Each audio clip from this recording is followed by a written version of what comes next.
I am an infectious disease physician. So I did all of my training here in Michigan. I did my internal medicine training and my infectious disease fellowship at the University of Michigan.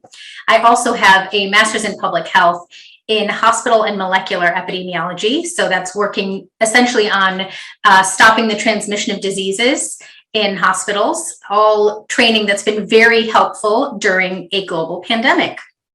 And speaking of the pandemic, cases in the state of Michigan are rising. How is the health department looking into this issue that's going on right now?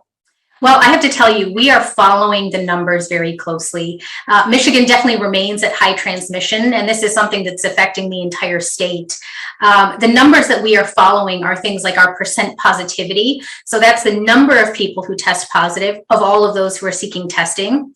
That continues to go up. We're also looking at our case rate, which has been rising. And when we look at our case rate, we've been paying special attention to our pediatric population because it's our pediatric age group that has the greatest burden of cases right now. Is there any thoughts from the state that you guys are going to go back to the daily count? I know that you guys are doing it every few days, but will we see those daily numbers come out again?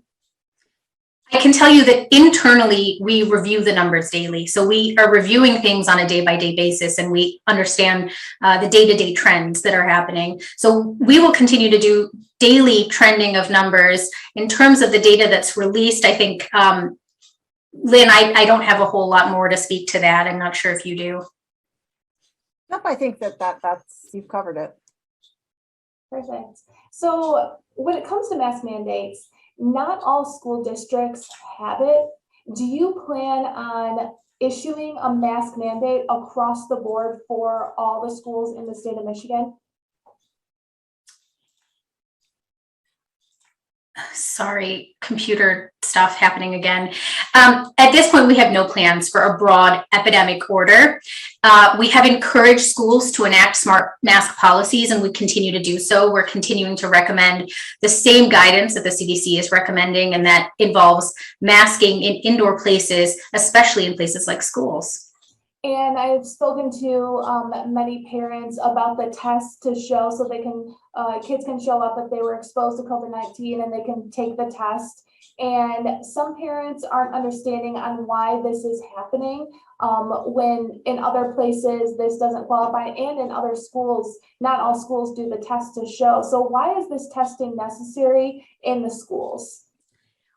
One of the tools that we have, one of the best tools that we have, is testing and frequent testing.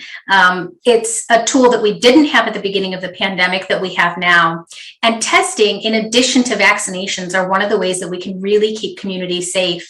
When we are dealing with populations that aren't yet eligible for the vaccine, school-age children, testing becomes even more important. All of the mitigation measures that we have in place become even more important since that key pillar of vaccination isn't available yet. I hope that it will be soon. October 26th is when we're expecting to hear news about vaccinations for those under the age of 11.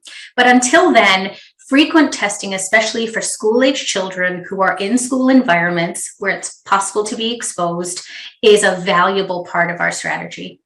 And speaking of the COVID-19 vaccine for children ages 5 through 11, is the state prepared to vaccinate this age group?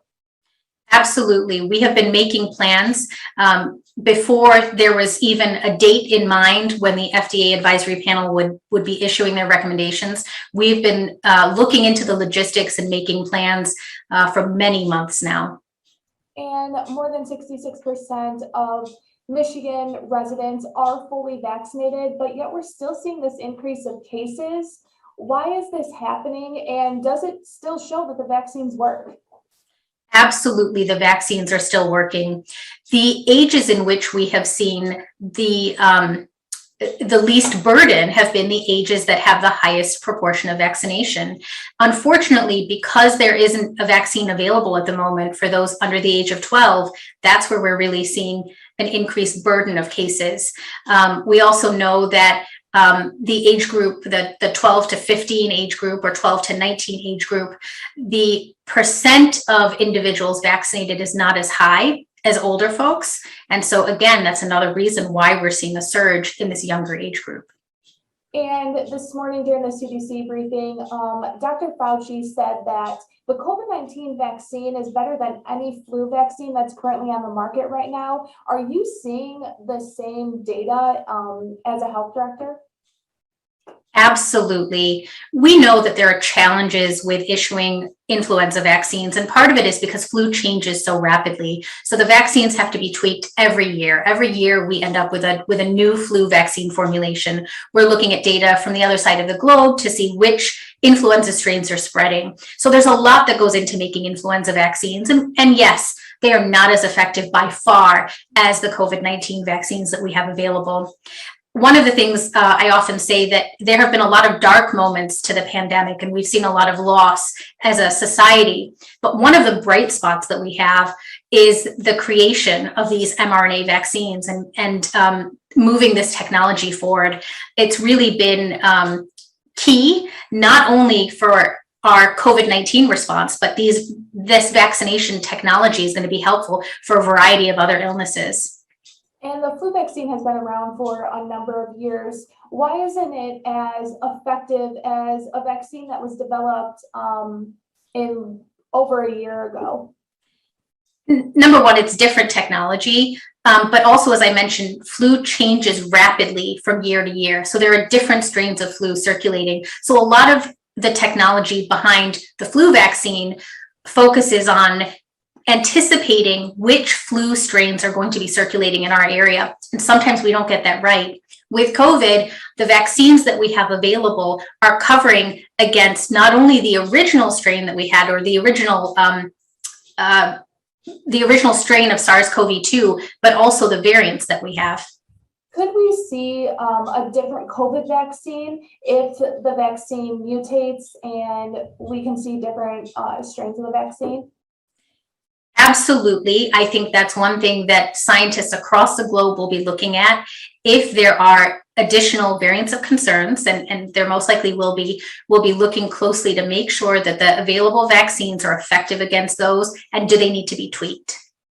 Data from the New York Times came out earlier this week, and Michigan is one of the states with a high number of cases, hospitalizations, deaths, but across the country, those things are trending downward. Why is it that Michigan is seeing this increase among other states, including states in the Midwest? One of the things we saw was that our surge started a little bit later than some other states. And then there are also individual factors that need to be taken into account. So for example, the weather. As soon as the weather gets cold, that drives people indoors, and then you start seeing spread. It also depends on when kids went back to school. So states where kids went back to school earlier may have seen earlier surges.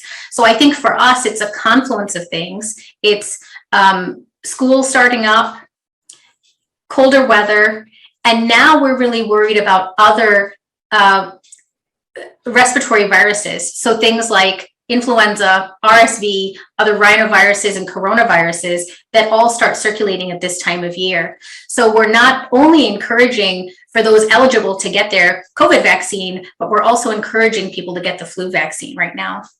When are we going to get to the point where COVID is just part of our everyday life? That's a really great question. We all see now that COVID isn't going to be eliminated. We're not going to be able to completely get rid of COVID.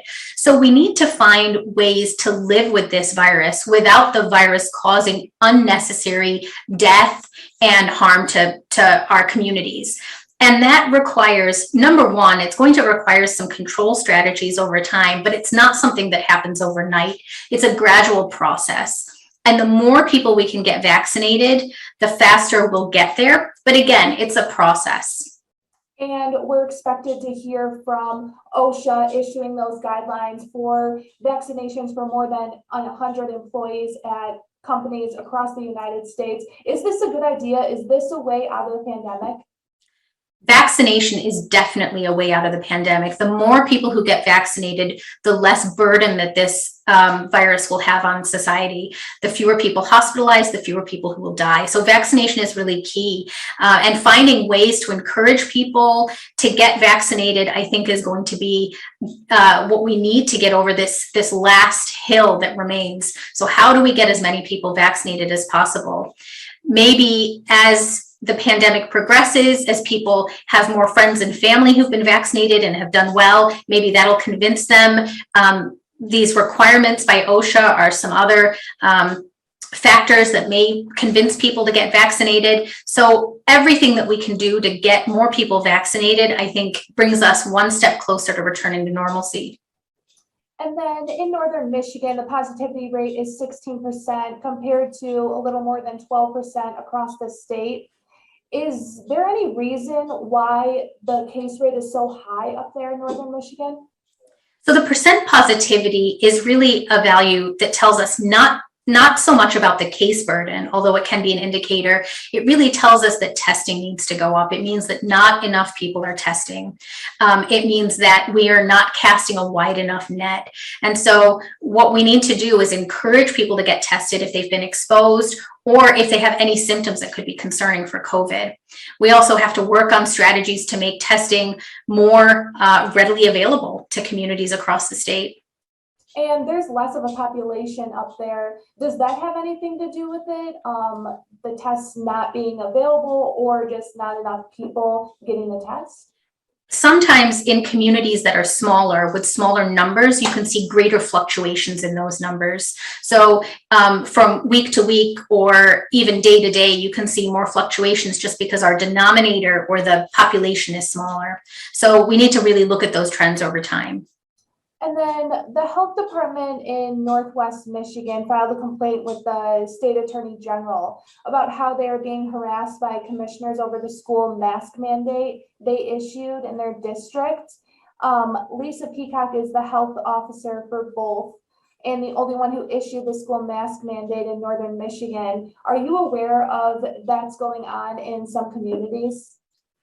Without commenting on any specifics, I can tell you that we have heard a lot about these concerns. These health officers and medical officers around the state are our colleagues. In many cases, they're our friends. We've worked with them over time during this pandemic. We're all trying to do the best we can for our communities. And I think it's really sad that people are getting harassed. I think that it says something about how polarized our times are. And, we are doing whatever we can to stand beside our colleagues going through this. And the vaccination, like you said, is key to getting out of the pandemic, but we're still seeing people who are testing positive for COVID with the vaccine. What do you say to people who are still seeing that and are hesitant because of that issue? It's not surprising. We know that there is no vaccine. There is no vaccine on the face of the earth that is 100% effective. And what we can say with the COVID vaccine is that they're really terrific at preventing death and hospitalization. And that's really what we're focusing on. We want people to be able to, if they get COVID, we want them to be able to survive. We want them to be able to not have a lot of the negative effects of COVID. So testing positive after being vaccinated is less concerning. We know that no vaccine is 100% effective, but it's the best tool we have.